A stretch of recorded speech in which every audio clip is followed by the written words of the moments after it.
Escrever é uma das poucas coisas que você adquire a felicidade, uma das poucas formas de você atingir a felicidade sozinho.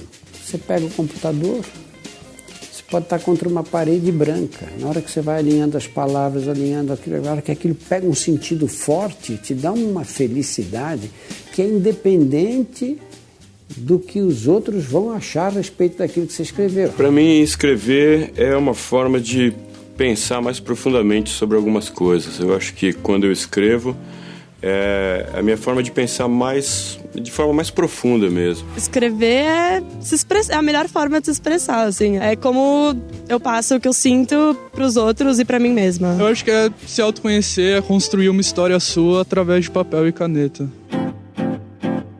Você já se pegou diante de uma folha ou uma tela em branco sem a menor ideia de como começar um texto?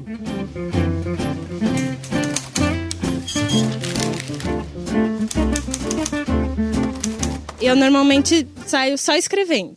Tudo que tiver na minha cabeça, mesmo que não faça sentido. E aí depois, quando eu for reler, daí eu vou colocando em ordem e vou montando as ideias para ficar mais claro, até para mim mesmo. Quando eu começo um texto, quando encaro o branco ali, né, eu geralmente parto de ideias bem pequenas e vou desenrolando esse novelo para ver onde isso me leva. O começo, para mim, é muito estimulante. Às vezes o meio cai um pouco ou é mais difícil, mas o começar, para mim, é muito bom. Muitas vezes você tem uma barreira que você não consegue ultrapassar. Você está sentindo aquilo, mas você não consegue achar palavras que consigam traduzir aquele sentimento.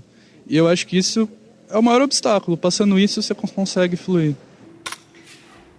Escrever um texto envolve várias etapas. Primeiro, o planejamento, a organização das ideias. Aí vem o texto.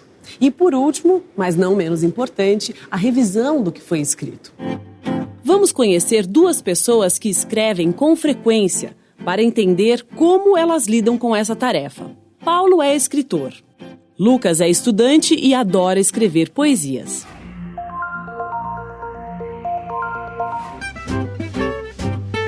Em geral, eu costumo escrever muitas poesias, assim. O meu objetivo quando escrevo é principalmente organizar meus pensamentos e conseguir expressar muita coisa que em mim fica meio oculta, para mim mesmo.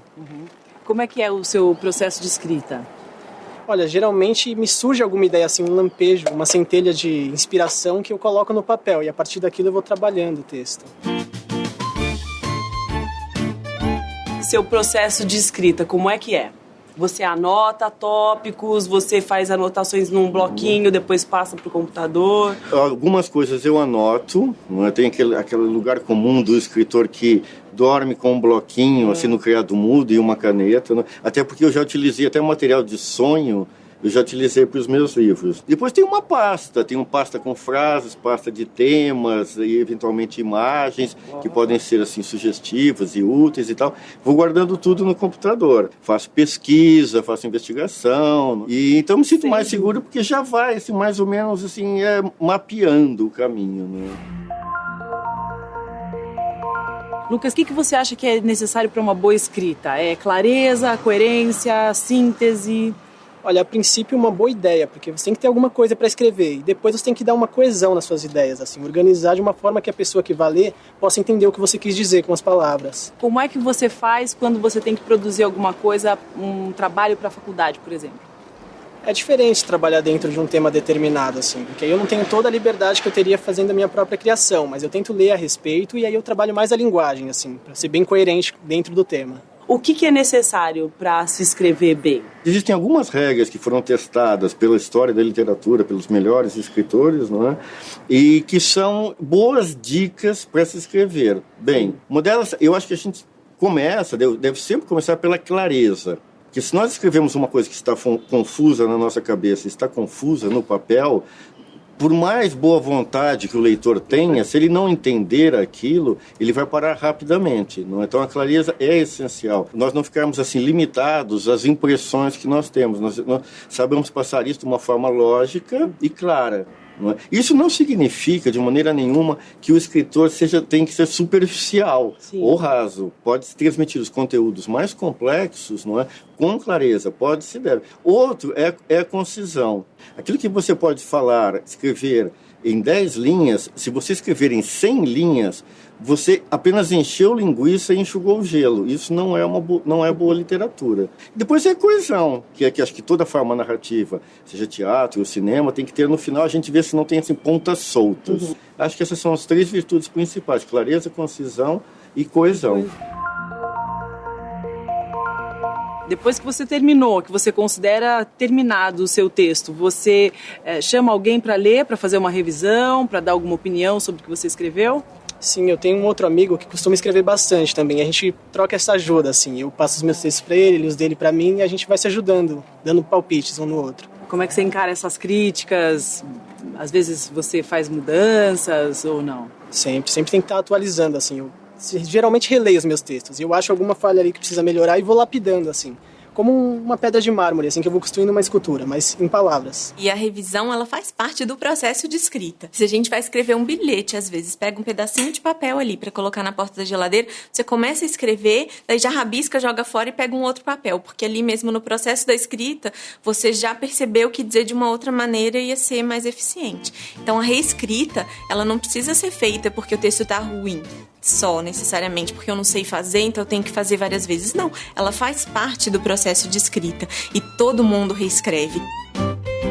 Quando que você pede ajuda de alguém? Que alguém revise ou que alguém leia com você ou você não faz isso? Não, eu só faço isso depois de ter acabado o livro. Depois, naturalmente, tem assim, a opinião dos editores, mas eu também tenho assim, algumas, pouquíssimas pessoas em cuja opinião eu confio, e aí submeto e pergunto, porque para o escritor é muito difícil, embora também seja um mecanismo importante, ele se distanciar da sua escrita. Ele está demasiado envolvido, e tem que ser assim, realmente, ele está muito embrenhado naquilo para ver ao mesmo tempo a árvore e a floresta. Então ele precisa de um certo distanciamento, e que isso é uma outra pessoa que pode ajudar muito. E se a gente está, por exemplo, numa situação de prova, vamos pensar num concurso, eu preciso fazer uma redação e não tenho quem leia para mim ali, eu não posso pedir para o colega do lado ler.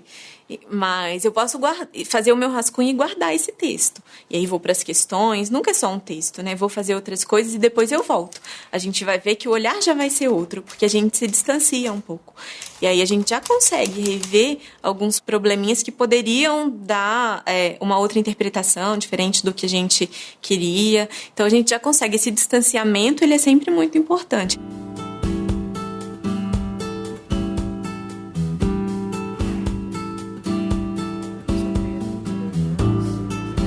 Marta escreve cartas como voluntária há 6 anos.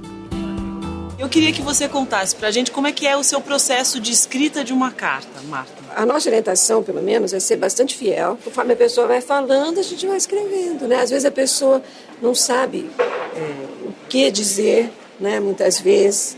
E aí a gente vai tirando da pessoa, né? O voluntário também ajuda, vai fazendo perguntas, né? Às vezes a pessoa não sabe nem escrever, e às vezes a pessoa sabe e não consegue colocar as coisas, não consegue colocar o pensamento no papel.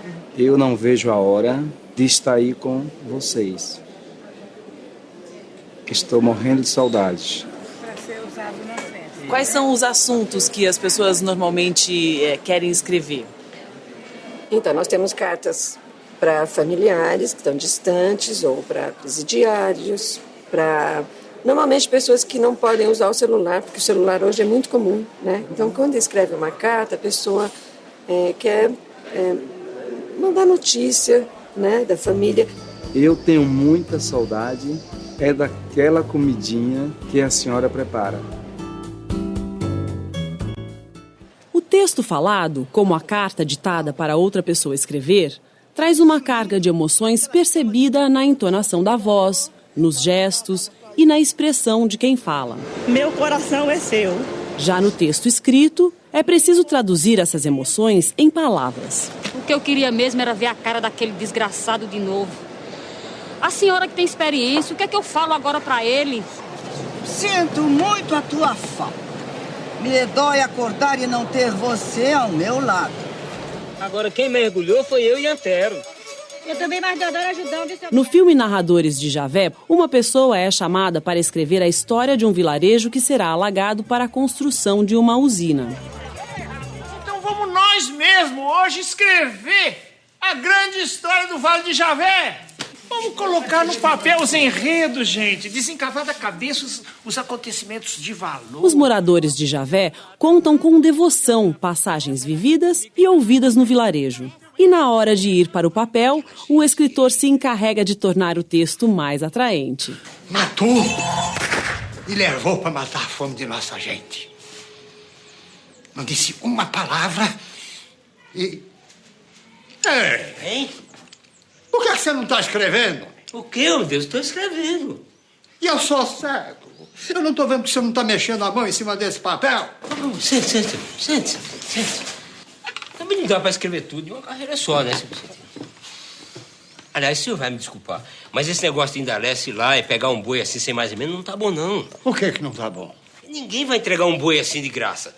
Só se for boi de camelô. Olha, essa parte aí tem que melhorar. Melhorar? Uma coisa é o fato acontecido, outra coisa é o fato escrito. O acontecido tem que ser melhorado no escrito de forma melhor para que o povo creia no acontecido. Realmente, a escrita não é uma transcrição da fala, porque elas são modalidades bem distintas da língua, e cada uma tem a sua especificidade. Uma outra tendência é a gente pensar também que a escrita é muito bem organizada, a escrita é mais correta e a fala é confusa. Não, isso não é verdade. Cada uma, assim como diferentes gêneros servem a situações específicas, cada uma serve a uma situação específica. E uma pessoa que é um ótimo orador, que faz palestras muito boas, não necessariamente escreve bem. O senhor Indalécio conta muito bem a história da cidade, mas ele não é nem mesmo alfabetizado, não sabe escrever. E o contrário também é verdade. Eu posso escrever muito bem, mas na hora de falar tem outras questões ali que me inibem, que me atrapalham, e eu não sou uma oradora tão boa. Uma dica para melhorar seus textos é ler bastante. Há um ditado popular que diz que a gente só enxerga o que sabe. Então, vamos ampliar nossos saberes. Vale tudo. Romances, policiais, novelas, peças de teatro, revistas. Escolha o que mais lhe agrada e boa leitura.